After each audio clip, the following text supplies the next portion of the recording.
Bienvenue à tous. Welcome to Reporters, the programme that brings you the best and exclusive reports by the France 24 team from around the world. Millions of tourists flock to Morocco each year to enjoy the sun, to see the sights, to relax and basically enjoy a different way of life. But there are increasing numbers of people who are going there to exploit young and vulnerable people, male and female, for sex. Prostitution is often called the world's oldest profession, but the young people featured in our report haven't made a career choice. They're trapped in a cycle of exploitation, many having fallen victim to the AIDS virus, and all have been used, some even abused, illegally. The plight of young people forced into selling themselves to sex tourists has been brought into sharp focus after allegations a French minister went to Morocco to have sex with young boys. Our report is by qu'il. We'll hear from him after the English version of his piece, narrated by Luke Schrager.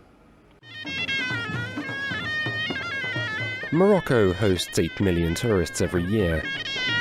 A financial godsend that brings the kingdom in up to 10 billion euros. A family-friendly destination, Marrakesh is an up-and-coming tourist hotspot.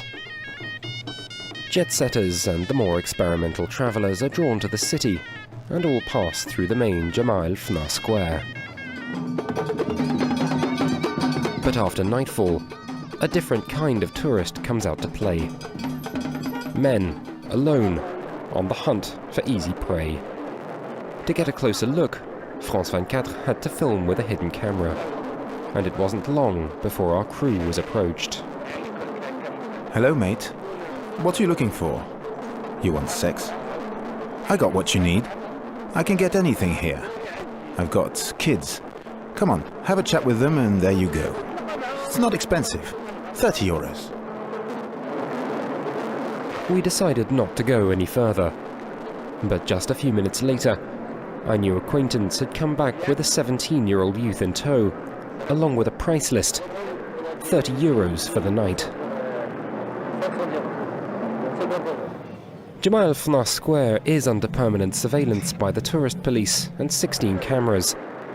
But that still hasn't stopped this foreigner from negotiating a liaison with a young boy on a bike, just a few meters from the police station. Few are surprised by the practice anymore. It's become as much a part of Marrakesh as the cobbled streets.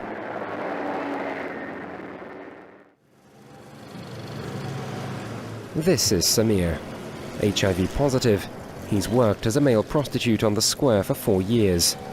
His ordeal began at the age of just 12, after meeting a man who offered him a chance to make some easy money.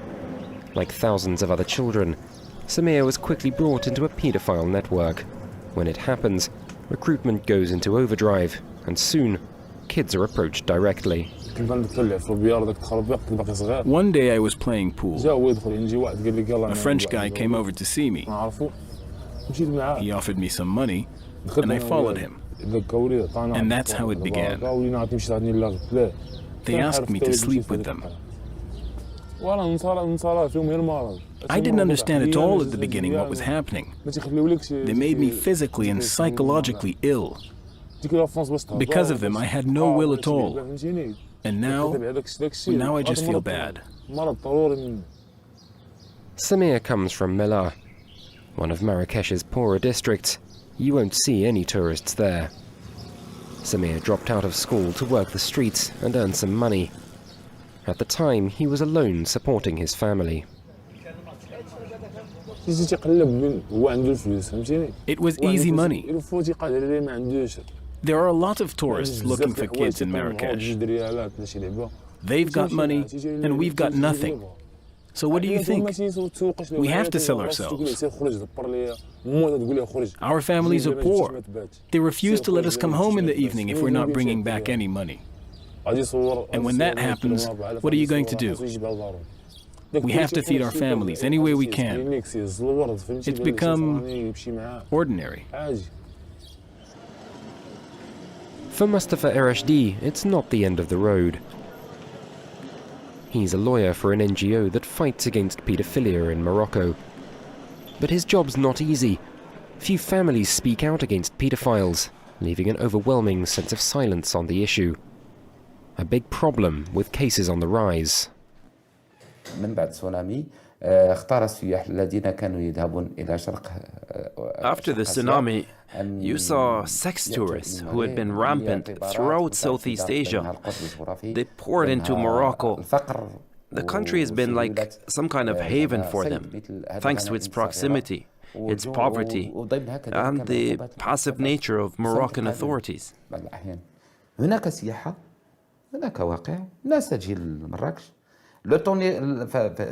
There's a major problem of sex tourism in Marrakesh and in Morocco in general. Instead of selling our culture and traditions, we're selling the sun and our children.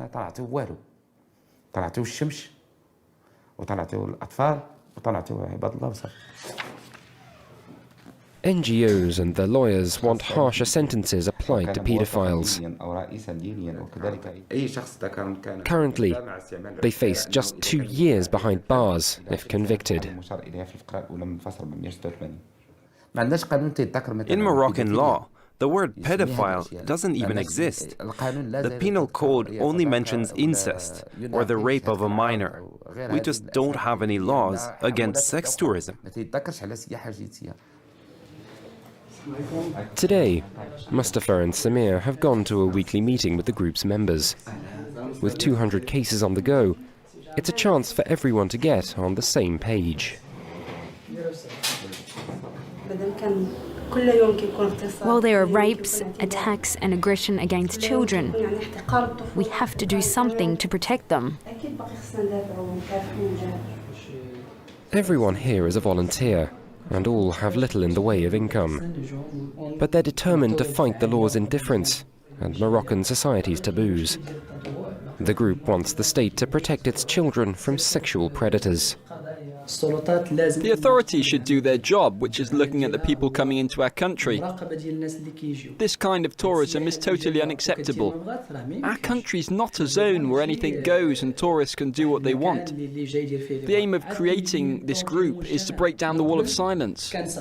Before, families were unable to talk about sexual exploitation and bring the culprits to heel through legal means. Society has scarcely begun to acknowledge the existence of child rape.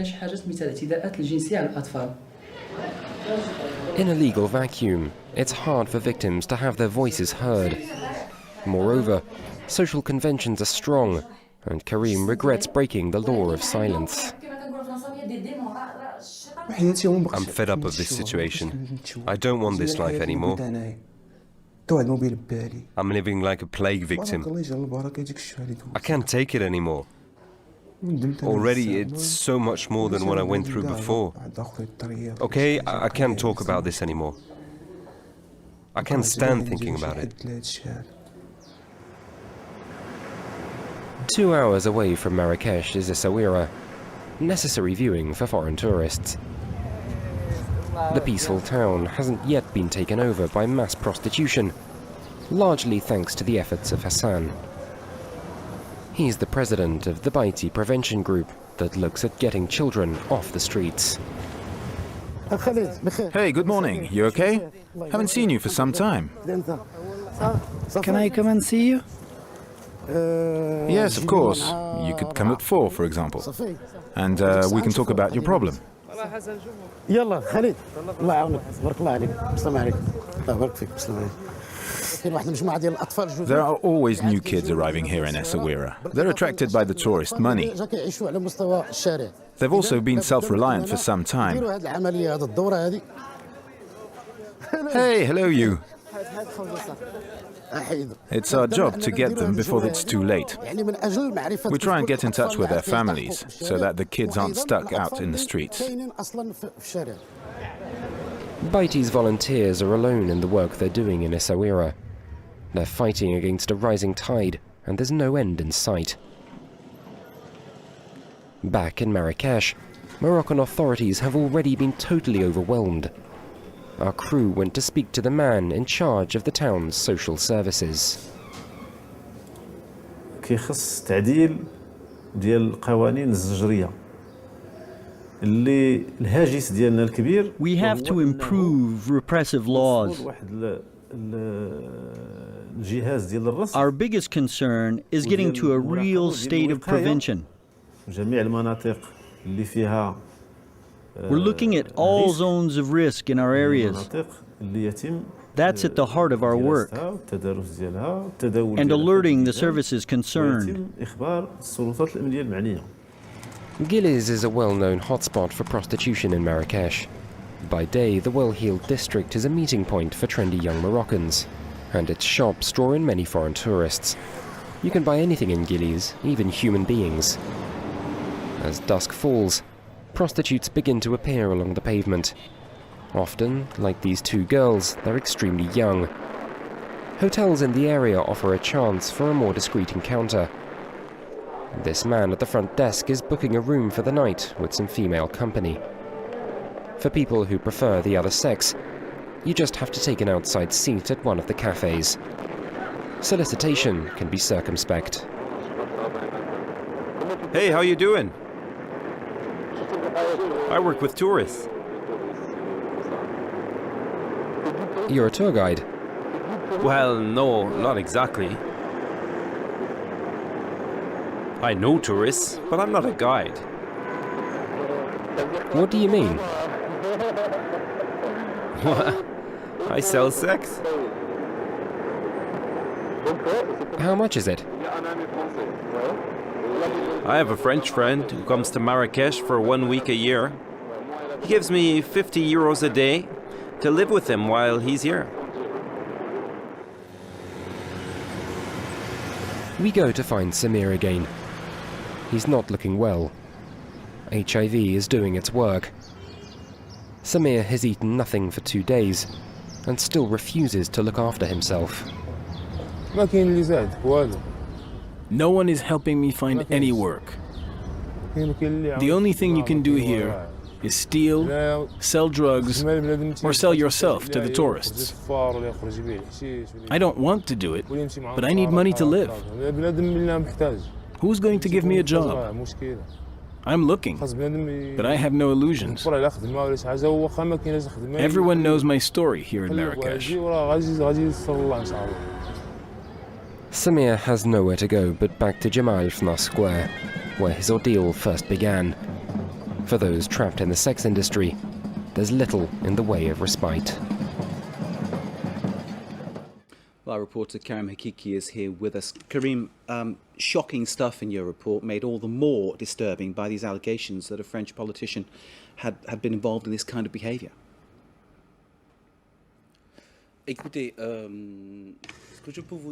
Well, listen, what I can tell you is that this case is being discussed in Morocco. Many people discuss this issue. I spoke with a procurer in the street in Morocco, who was very well aware of the situation.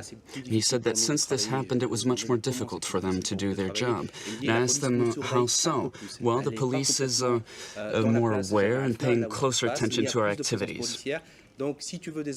If you want children, well, you have to be careful, because since this case, well, Moroccan authorities are increasingly aware of the problem.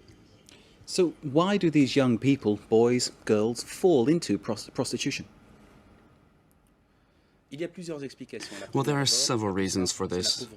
The simplest reason, first and foremost, is poverty. All of these children come from a neighborhood that is right next to the Jemaa El Fna Plaza, a neighborhood that the tourists never go to. I went through this neighborhood and saw that it was social poverty, extreme poverty. They often come from single-parent families. The second reason is facility. It's quite easy. In fact, the procurers will use these children, pick them up after school and tell them that you can earn $30, 30 euros quite quickly. For $30 before they would have to sell tissues or other products, and it's much easier to simply sell their bodies.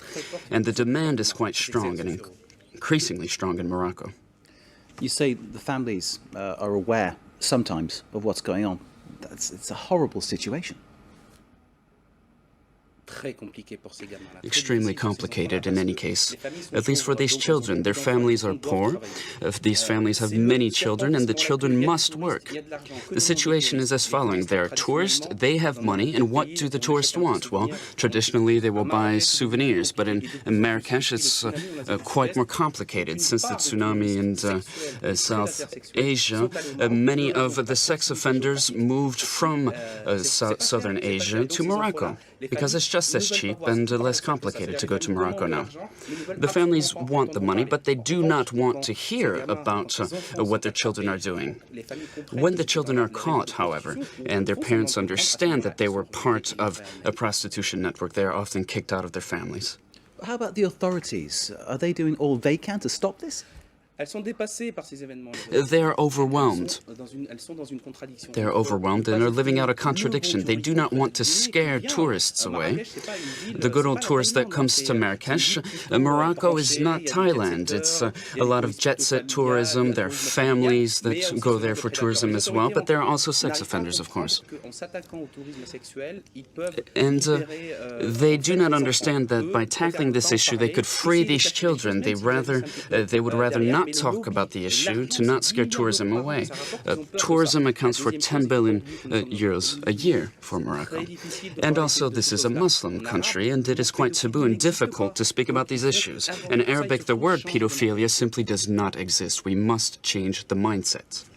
Karim, it wasn't easy watching your report. Very disturbing stuff, but very vital that it was exposed. And these kids, I can only imagine, have a very bleak future ahead of them. Thank you, sir, for your insight. Thank you for your report. And most of all, thank you very much for watching this reporter's programme. You can see it again via our website, france24.com. And of course, I ask you to stay with us here on France 24.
نعم سيدي هذاك الولد كيشبه النبات والو وانسى يا اخي واش وجهك هذاك ولا البطاطا كنشوف دابا هي بلا شك نحسس مع شي واحد قال لها نعس مع شي واحد مع شي واحد من هذوك ديالو وكذا وحبلت باش يكون عنده ولي العهد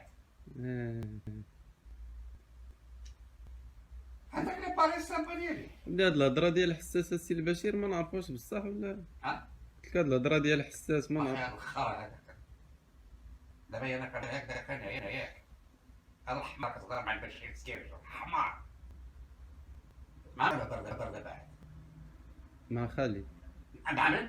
خالد انا كنت تليفون جنرال الحمار وشنو هو؟ بشير سكيرج بشير شنو حمار؟ جنرال بشير شغلو يد مالك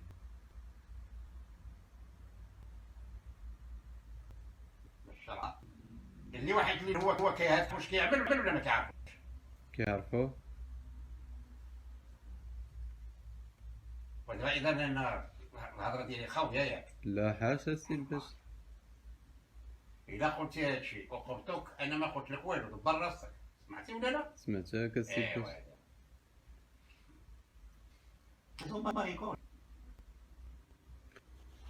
اما المهم كنعس عليك قولوها ما سمعتيهاش يا عمر هذه ما سمعت عليك والله وانت ما سمعتيش هادشي سمعتها انا سمعتها واني ما ويلي لي سكويد اللي ما باغيين يتسيقوا فهمتي هو الحمد لله والصلاة والسلام على رسول الله أخبرني